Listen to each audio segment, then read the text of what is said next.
In this video, we will be discussing Melbourne-based chicken and beer restaurant Gami Chicken. The first Gami Chicken restaurant opened in Carnegie in 2006, and since then, they have been serving up Korean-style fried chicken and beer successfully and have expanded to 14 franchises across Australia. They say that great taste is the goal, and it all starts with quality local.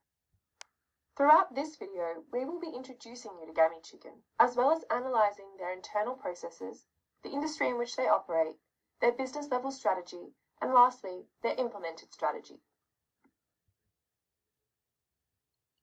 Firstly, we'll analyse the internal environment of Gami Chicken.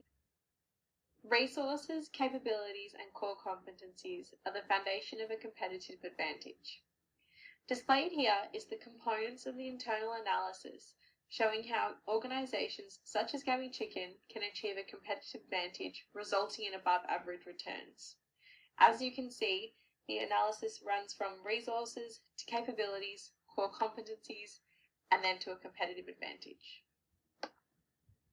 So now we move into resources.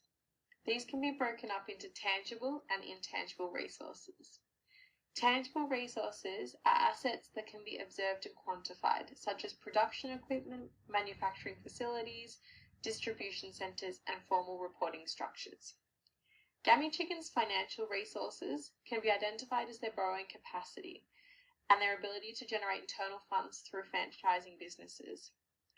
Organisational resources that Gami Chicken possess are their formal reporting structure and its formal planning, controlling and coordinating systems for all stores. Some physical resources are the location of the firm's plant. For Gami Chicken, this includes all 14 store locations, the equipment that the store possesses, fryers, registers, etc., and access to raw materials, including the free-range chicken, cheeses and beers they use. Technological resources that Gami Chicken possess are the stock of technology, such as their trade secrets, their spice recipes, trademarks such as Gami Chicken, beer logos, and their menu. So secondly, we look at intangible resources. These are embedded in unique patterns of routines that are difficult for competitors to analyse and imitate, including knowledge, trust between co-workers, and organisational routines. Inside Gami Chicken's internal environment, human resources, innovation resources, and reputational resources make up the intangible assets they possess. The knowledge, trust, and capabilities that all founders possess through their university careers, business experience, and knowledge of Korean food all act as intangible resources for Gami Chicken. As far as innovation resources, the idea that Gami Chicken had to combine a food we all know and love, chicken, and local beer is an idea that, until Gami Chicken, was not seen in Melbourne. However, they have not capped their innovative abilities to just chicken and beer, expanding their menu continuously. Reputational resources act as an asset through Gami Chicken's 9,000 Facebook followers. Due to this strong following, they have direct links available for communication between consumers and Gami Chicken themselves. Similarly, their good reputation is shown by popular website Urban List, which listed Gami Chicken at the top of their fried chicken venues in Melbourne.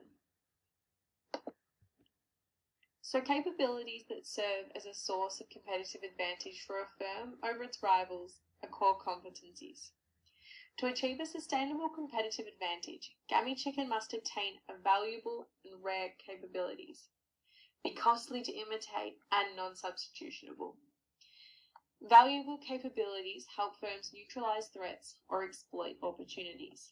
Rare capabilities are not possessed by competitors, for example, in Melbourne KFC, Nini Chicken or Red Rooster. Capabilities that are costly to imitate can be so because they're historical, socially complex, or have an ambiguous cause.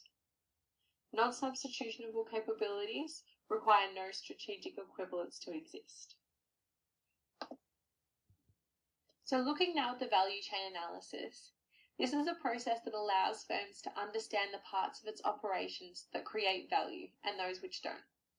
As Gami Chicken, like all businesses, aims to achieve above average returns, it's important for the business to understand what part of their operations, for example marketing and sales, creates value. For its primary activities, I believe that marketing, sales, service and operations offer the best chances for Gami to achieve sustainable competitive advantage. So Jess has taken you through Gami's internal environment. Now we'll be looking at the external environment, more specifically the industry in which Gami operates. We'll cover the hospitality industry, the Australian restaurant sector, a strategic group map, and finally Porter's 5 forces model. The first question we need to ask is, what industry does Gami Chicken operate in? The answer is the hospitality industry. This applies to any firm providing services to consumers that focus on satisfying leisure needs. The industry is founded upon customer service, providing high levels of service and a standard of luxury. Food and beverage services represent the largest segment of the industry. So 79% of these firms in Australia are small to medium-sized businesses, employing less than 199 individuals.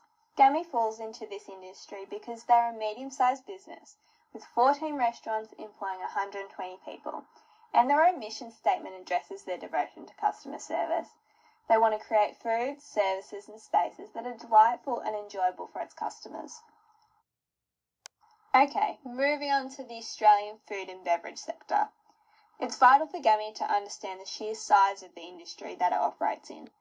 Gami has 14 restaurants and is worth about $16 million. However, the restaurant sector generates billions of dollars annually and employs around 145,000 people.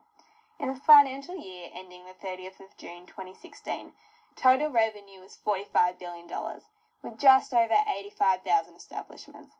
So Gami is just another fish in the sea when it comes to this industry. So what does Gami do? Like Will always says, they sell chicken, specifically Korean fried chicken, and so do some other firms. Together they form a strategic group. The concept of a strategic group suggests these firms use similar dimensions and therefore similar strategies. So here we have a strategic map with Gami and its direct competitors. So on the top right is Gami. They have a high amount of stores and high customer awareness. If the public are familiar with Korean fried chicken, then they'll probably be familiar with Gami. In the bottom left is the Sparrows Mill, a single establishment in Sydney that has recently opened, so it has low customer awareness. Gami are hoping to open their first Sydney store this year, so they need to be aware of this competitor. Dareen and Chicken are fairly equal. They both only have a single store, but have been operating for a few years, so they would have gained some notoriety in their areas. We can conclude in this niche market that Gami sit favourably with the majority of the market share. It is also assumed that these firms use the same strategies under this idea of strategic groups. Moving on to Porter and his 5 forces model. It's a tool used to analyse the competition of a business. I'm going to run through each of these and how they relate to Gami, and then Laura will be discussing them in relation to strategy. Powerful customers can leverage business dealings through demands related to price, quality, and forcing competition. Buyers can be particularly influential where there's price sensitivity. This is present within the restaurant industry. Customers are conscious of value and have an appreciation for discounts, promotions, and bargains. Gami acknowledges this trend and has partnered with Deliveroo to provide customers with an attractive food delivery service. The most recent promotion, as of the 4th of March 2018, lowered the minimum spend to $10 and extended free delivery on all orders for a period of a week. Gami has customer awareness and meets the customer needs through promotional initiatives. Bargaining power of suppliers. Powerful suppliers will fiercely negotiate to gain themselves additional value. As discussed, Gami has integrated a local supply chain strategy, focusing on local suppliers providing value for both. There is nothing to suggest they are controlled by them. For example, Alba Cheese does not supply a differentiated good that Gami couldn't source elsewhere, like from Ginger Cheese or Tarago River Cheese Company. Threat of substitute products. A substitute satisfies the same need as a product or service within the industry. To respond, firms must distance themselves to protect their profitability and industry growth. The greatest threat facing Gami is supermarkets. Dining out capitalizes on individuals' disposable income. This means the sector is influenced by customer spending, rising costs of food, and a transition to healthy lifestyles. Supermarkets provide a vast range of convenient, ready-to-eat meals. When cost is considered, consumers will opt for the most cost-effective option. Entrants place pressures on established industries, affecting costs, prices, and potential investments to achieve market share and a capacity to compete in the sector. The restaurant industry is highly competitive, characterised by low entry barriers. A relevant entry barrier is the initial capital outlay required and a lack of instant return. Undeterred by barriers, Darun and Chicken entered Gami's market. Intensity of rivalry among competitors is where firms within the same industry seek to be different through their resources, capabilities, and competencies to exceed their rivals. The greater the rivalry, the greater the influence upon revenue. Intensity is heightened when there are numerous competitors within an industry, like in the restaurant industry where competition is fierce. With 85,000 establishments in Australia, it is obvious how difficult it must be for Gami to succeed and how vital competitive advantage is. Let's now continue our discussion on whether Gami Chicken has a sustainable competitive advantage by looking at their business level strategy. A business level strategy is an integrated and coordinated set of commitments and actions designed to gain a competitive advantage by exploiting core competencies in specific individual product markets. In simpler terms, a business level strategy is a firm's core strategy, and it helps to describe how they compete in the product market. And to be and remain competitive, firms must analyse the market in which they operate and choose their business level strategy that suits their objectives, operations, and product offering, while being different to that of their competitors and fill the needs of their consumers. To position itself differently, a firm must decide whether it intends to perform activities differently or to perform different activities. These are the 5 business level strategies and are based on 2 dimensions: target market and competitive advantage, as you can see here. Depending on whether the business targets a broad or narrow market, or whether their competitive advantage will be provided by low costs or differentiation, will determine the type of strategy that they choose. So, where does Gami Chicken fit in? Because Gami Chicken target a broad section of buyers and have differentiated their restaurant by selling Korean chicken and beer as their primary product, they have a differentiation strategy.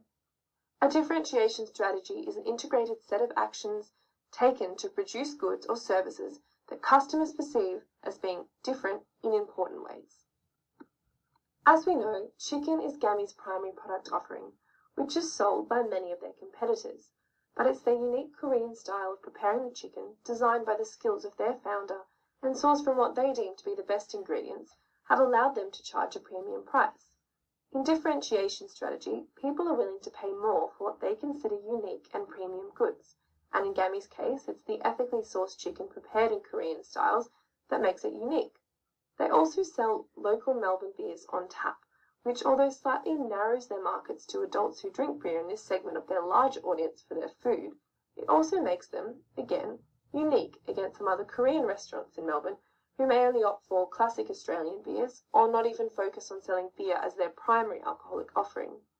Other competitors who sell chicken, such as KFC and Red Rooster, don't sell any alcohol at all, which again differentiates Gami from them. So, how well does Gami Chicken's choice of business level strategy match their internal and external environments? As we know, Gami Chicken restaurants are franchises, and therefore, although have an overarching structure, each individual one has its own management and structure that is designed and implemented by the franchisors to the franchisees. This means that the training and skills used in each store are centralized and consistent. Because it's the product itself that Gami Chicken is using as its differentiation tool to gain competitive advantage, having all restaurants with the same internal structure, recipes, skill of staff, and customer service strategy works well to complement their unique branding and make them seem consistent and competitive to firms who sell a similar product, like other Korean or chicken restaurants. But as we know, the hospitality industry's foundation is good customer service. So Gami providing great and consistent customer service across their franchises is vital, and if strategized effectively, could be another capability that they could focus on internally to differentiate themselves from these competitors. Does Gami's choice of strategy match their external environment? Because Gami operates in a very competitive industry, they have a number of direct competitors, which were mentioned previously, but they also have other indirect competitors, such as any fast food outlet, and now any food services that uses Deliveroo or Uber Eats and other delivery services is their competitor. Their main point of differentiation is the Korean chicken and craft beer, which reaches a large customer base, but their competitive advantage is derived by the simplicity of their product, chicken and beer. It's not intimidating or pretentious and is accessible for their customers, which can be a common pitfall for firms using a differentiation strategy. We can also look into how they use this strategy by again looking at Porter's 5 forces model. Firstly, the threat of new entrants. It's relatively easy to enter the food and beverage market, so new entrants are inevitable, but as an existing business with an established name and product offering and customer base, Gami can focus on locking down the way their products are associated with their brand to help maintain their competitive advantage due to their differentiation. Secondly, bargaining power of suppliers. As their product is their point of differentiation and the fact that they pride themselves on locally sourced produce, this is a factor of competitive advantage for them and another key part of their strategy. Without the support of their suppliers, they lose this edge over their competitors. Thirdly, we look at the bargaining power of buyers. Offering something different to competitors means that Gami fits nicely into the market and the minds of customers. As there are fewer direct alternatives on the same level with differentiation, consumers derive value from what they seem to be unique and of higher quality, as we spoke about, which gives Gami Chicken an edge in this area due to their choice of strategy. We next look at the threat of substitutes. Again, chicken is used as the product by their competitors and can be substituted for any type of chicken on a basic level, both direct and indirect. But it's Gami's differentiation and their unique choice of fried chicken and craft beer that gives them a capability that cannot be easily substituted. Lastly, we'll look at the rivalry among competitors. The industry is very competitive, and members must stay innovative in order to stay competitive and to continue to gain positive returns. Gami must continue to monitor and stay on top of what their competition is offering in order to continue to successfully implement a differentiation strategy, because if their competitors offer the same as them, they lose their key source of competitive advantage.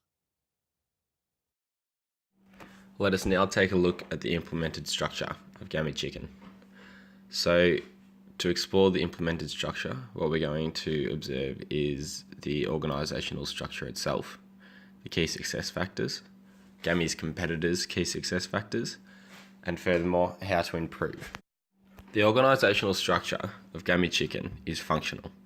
We've also mixed this with franchise. Gami Chicken is not broken down into separate divisions, and therefore it remains as a functional structure. However, it is specifically classified as a franchise and is centralised through the main franchise owner, Jun Lee. Being relatively new, Gami must still have a centralised structure that allows the master franchisor, Jun Lee, to direct and control operations. Perhaps in time, a more decentralised structure will be more effective. However, while the company is still relatively new and imperfect, it is of greater benefit to remain centralised for the time being. We're going to now take a look at Gami's key success factors. A key success factor is a factor within an organisation that without it, the organisation would not be able to continue business, obviously making it key to success. These must align with the company's goals and vision, and often these can be found in the mission statement. Therefore, in the case of Gami, whose statement is to provide a diverse happiness through food to their consumers in a fun and comfortable environment, the key success factor is actually being diverse, and they do this through bringing Korean fried chicken to Australia.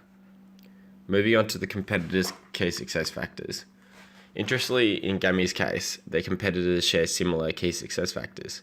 This is uncommon, as companies normally try to gain leverage through these key success factors by being particularly exceptional in different areas. However, given the market for fried Korean chicken is still a new concept, there is room for competition on this success factor, and as such, the KSF for Gami's main competitor is also the new market, especially in areas Gami is yet to have high density in, such as Sydney. Now we're going to take a look at how Gami can improve. Firstly, they need to continue to focus on the basics, which is providing quality Korean chicken within a fun and comfortable environment. The key success factors here being the quality of their food and also the environment in which they give their food and serve. So this is going to be the blueprint for all their franchises, and this is something that is key to their success. Secondly, they need to establish prime locations. This is in contrast to something the McDonald's or Hungry Jack's would do within their strategies, whereby they actually have a large visible presence by scattering their stores all over the state. Gami have already chosen to go down a different path, which is establishing prime locations within shopping centres that are super busy, or even in CBD and central locations where there's a high population density.